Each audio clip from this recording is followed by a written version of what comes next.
Hello and welcome to the Metascouter stream integration tutorial video. I'm Phil Johnson, the technical lead at Metascouter, and today I'm going to show you how to use our technology and integrate it into your broadcast. So pictured here is your typical setup. You've got your console connected to your machine, which is then streaming through OBS or XSplit or whatever your preferred software is, out to Twitch. So Metascouter can integrate into this flow in one of two ways.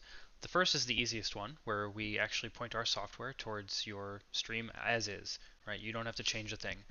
The downside of this is that you have to be very careful with where you place your overlays and how you perform your scene transitions. Metascouter software can only work off of what it can see. So if your overlays happen to be obscuring a key piece of information, like a character portrait or the timer, we're very limited in what we're able to process. Pictured here is the second scenario. In this situation, you operate your stream business as usual, except you offer a secondary stream to YouTube that only contains the raw footage straight from the console. This setup is a little more work and bandwidth, but gives you complete freedom over your own stream. You won't have to worry anymore about where to place your overlays or how to configure your layout to accommodate our algorithms.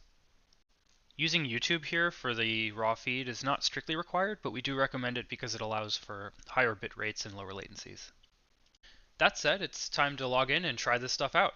If you don't have a username and password yet, please reach out to one of us. Our contact information is in the video description below. Once you've logged in, you'll notice a few more options in the upper right-hand corner. We have overlays, verification, and logout. We're not too interested in the last one there, but we'll start by looking at overlay management. On the right side of the screen here, you'll notice our theming panel. So this allows you to choose different colors for different elements of our various overlays so that they can match the branding of your existing stream assets. Over here on the left-hand side, you'll see our overlay links. So these are the links that you can drop into OBS for our set statistics and our match graph overlays.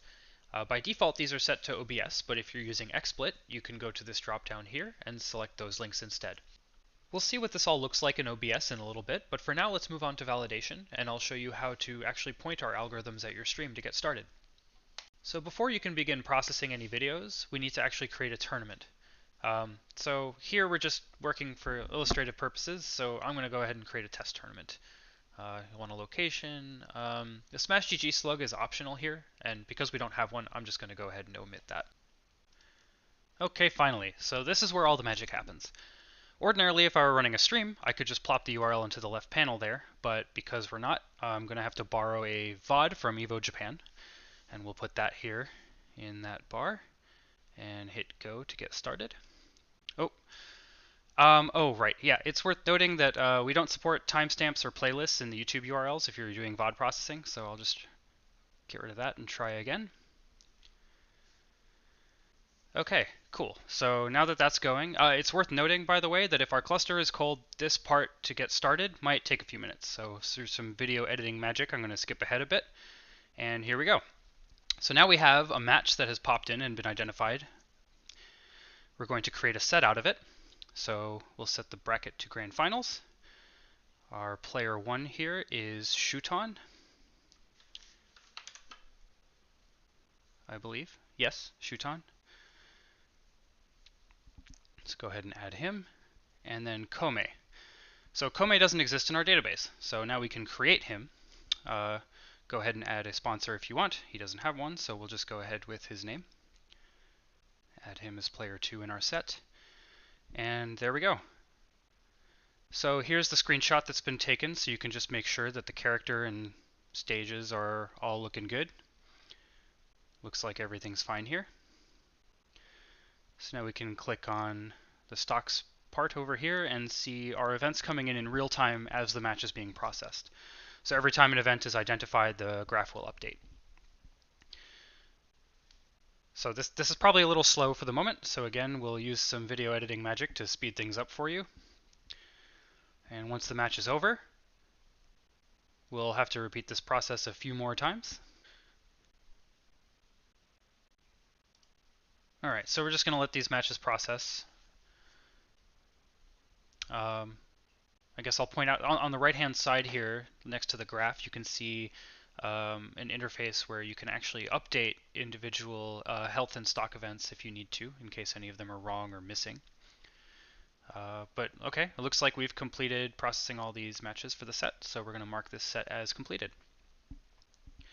So this will allow us to actually select the set for our overlay.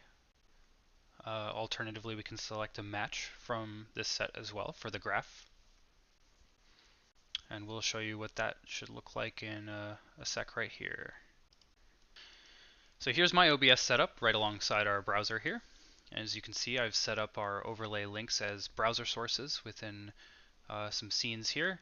On the right, here I'm changing the theme, and you'll see it's reflected pretty much immediately in OBS. So here we've got a different set from the one we processed selected as our active set. I'll go ahead and set our Shutan versus Kome set as our active set, and you'll see that reflected right there in the overlay. And I'll pick the third match of that set as our active match, and we'll switch right there, and you should see that the events line up perfectly. That concludes our incredible tutorial video. If you have any dangling questions, I encourage you to check out the description below. There is our contact information and a link to our Discord. So yeah, thanks a ton for watching.